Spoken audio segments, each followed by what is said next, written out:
Hello everyone, my name is Nguyen Hoang Anh Duc, or you can call me Savoy. I turned 21 last week, and I am a sophomore at Hoa Sen University. And I'm proud to say that I'm Vietnamese. Thank you, thank you. I was born and raised in a city where everybody has for the city. And living in a family which have four members, my parent, me and my brother. And however, the relationship between me and my dad was not that good. We didn't see eye to eye. Never mind, I still have my mom, and Prince is the nickname that she gave me. And it's easy to understand that Prince doesn't have to do anything at all. I mean the household chores. Sweeping the floor, washing the dishes, nope. And my responsibility are enjoying life and satisfy them with my educational accomplishment. I define a state when people experience an obstacle as a silent note in symphony. It is quiet, but it's painful. It is quiet, but it feels like something is growing inside. And it is quiet, but it feels like we're getting ready for an epic song. And my very first silent note was sung when I was 17. At that time, my mother suffered from pneumonia for 3 months. A doctor came and said that my mom's condition was not promising and I must be prepared for the worst. At 4 a.m. the next day, I was woken up by a call from the hospital. They announced that my mom was fully unconscious and she would be transferred into the ICU, which were insane, which it is very bad. And the next day, she passed away. The queen vanished. The Qing dynasty collapsed. My new daily routine was created by crying. I would take showers and realized the shampoo that I was using was bought by my mom. I was crying. And I was eating my terrible meal and realized how amazing my mom's meals were.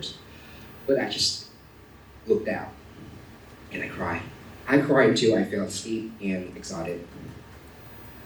I Googled a keyword, how to overcome the loss of somebody that you love the most. 44 million results. Talk to somebody that you believe in. Write a journal.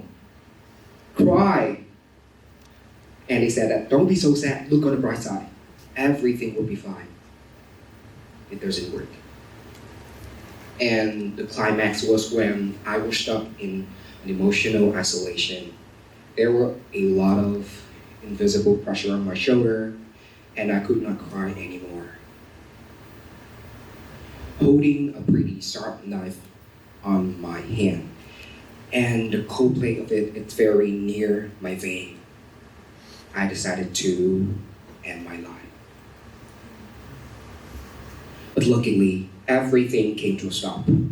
All of my childhood memory crossed my mind, from an infant to a teenage boy like me right now. And there were a lot of thoughts bubbling in my head that whether my mom be okay up there, if she looked out here and was this person harm himself. No, never. So after that, I threw the knife away immediately. And the Google of my mind told me that, deal with it, okay. So day by day, I acknowledged her death. And there are only 3 of us in this family. Oh, that's right. I still got them. I still got my father and my brother. Okay, and the hospital where she passed away, at first I neglected it, but right now I can look at it directly and turn it into motivation. You change your perspective. You change your life. Indeed, it just feels like a groundbreaking comeback of an idol, which is prettier, which is stronger. I worked my ass off. I did. And fortunately, I was really admitted to 2 universities, got a very satisfying score in IELTS examination, and won a scholarship to a foreign university. And our family, we moved to a wider and a bigger house. this is it. This is a very fresh and spectacular journey will start. I am so excited. And this is the end of my speech. No, it's not. Our life is not a Disney movie with a happy ending. Be realistic. We live in a star, shining, and it means that the dark and unsolvable thing keep chasing and waiting for us at the end of the movie. And this is how my second silent note was sung. My dad lent a very big amount of money from the gangster due to going bankrupt in his business. That's what he said. And how can I forget my 20th birthday gift was a knife being put on my neck by a stranger. "Give me back my money," he said. At that time, I was super scared. Oh my God, this is the first time I have been through this. And I think this scenario just happened in mafia movie. And from my perspective, home is a place where everybody get back when we are tired. But why at that time, it feels like we're stepping foot on an enemy territory. Somebody locks my door. Somebody standing around my house when I was peeked out the window. Somebody threatened me via text and call. Okay, so everything had their own solution. Me and my brother, we decided to rent another house. And we literally live in our independent life. We can get over the created loss of my life. So nothing could challenge me, right? And I'm okay.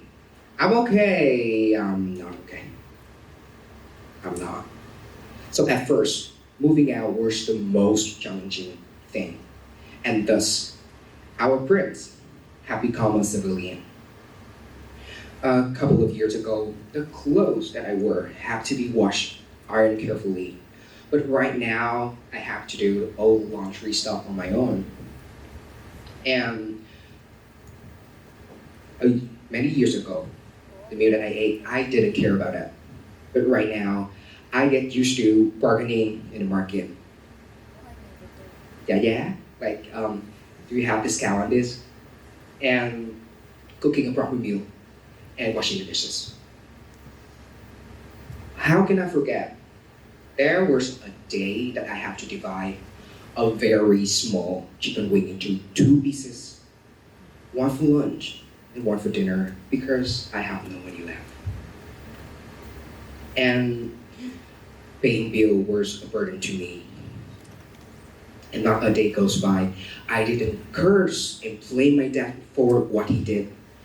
And in a frenzy of rage, I accuse him of making my life miserable and ruining my education path because we have no money to study abroad.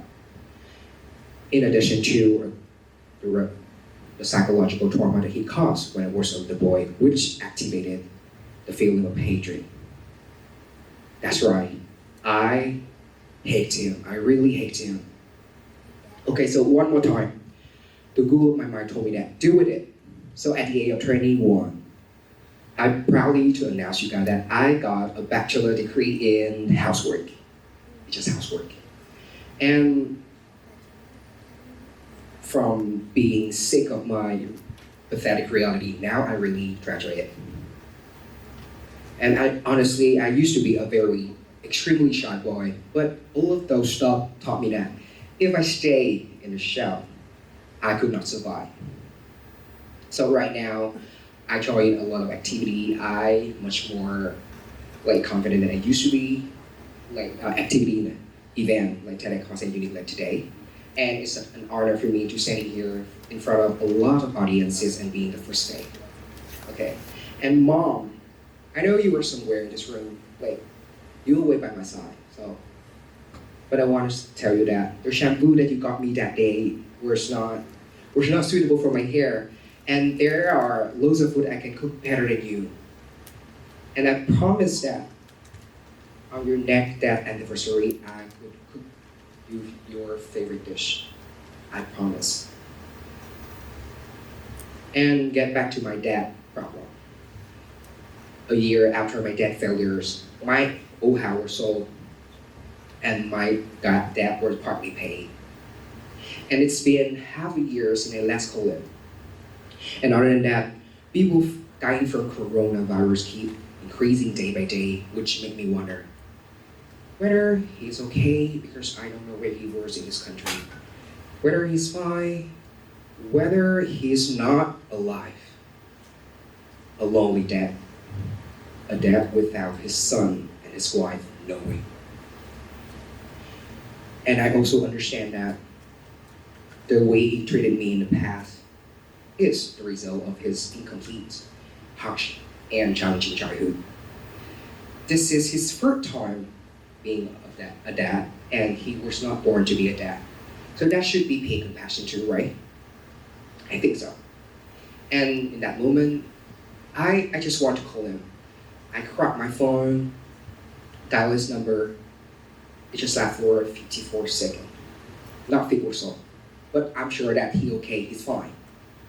And after that, I realized that, like, all the hatred toward him transferring to something like thanks to him, I realized that I can't count on everyone but myself, and I know the power of housework and the power of money. Okay, so you and I, we are not afraid of that. We are afraid of living with one that we love. And due to COVID-19, thousands countless of graves along two sides of Ganges River, according to Tribune India newspaper. And the flame keep burning in the crematorium, but why do I feel so cold inside? You and I, we are able to be the victim of this pandemic. And according to WHO database, it showed that coronavirus took 5.5, right now it's 5.5. It's insane. Millions life from our world. So I want to tell you that you are not alone. Because in just a blink of an eye, everyone would be a victim of it. So you are not alone, and let's get over it together. Losing the one that you love is the created loss, I agree. But it's not the end of the world. And I think that that's 30 separate people, because they still here in our hearts and we still remember them. Sometimes life hands you a thing that you don't want, but it turned out exactly what you need. Nobody wants the worst thing happen to your mom. Nobody wants a big death falling from the sky, but what we need is treasuring the moment that you have left with your family, and love while you can. Tragedy is a gift. And I promise that without these tragedies, I could not be who I am today. So thank you, Charity. And this is how I love tragedy. And I think that you still wonder the relationship between me and my dad is still a question mark. Because there's no happy ending for the story of our life. Whether we are capable of experiencing it and rewriting the open ending for it.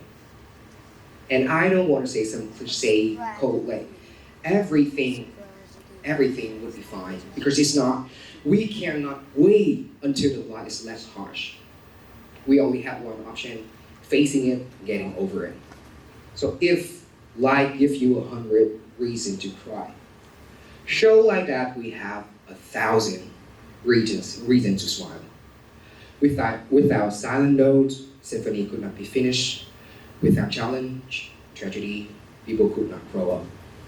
And I wish all of you guys are healthy enough to fight over coronavirus. And other than that, it is a paradox to say that the topics of my speech is just about family, but none of them are here today. Never mind, because I still have you guys, I still have my friends. Hello, and I really appreciate that. So I love you guys so much. And I am dreaming of saying this. Thank you for coming to my TED. Bye-bye.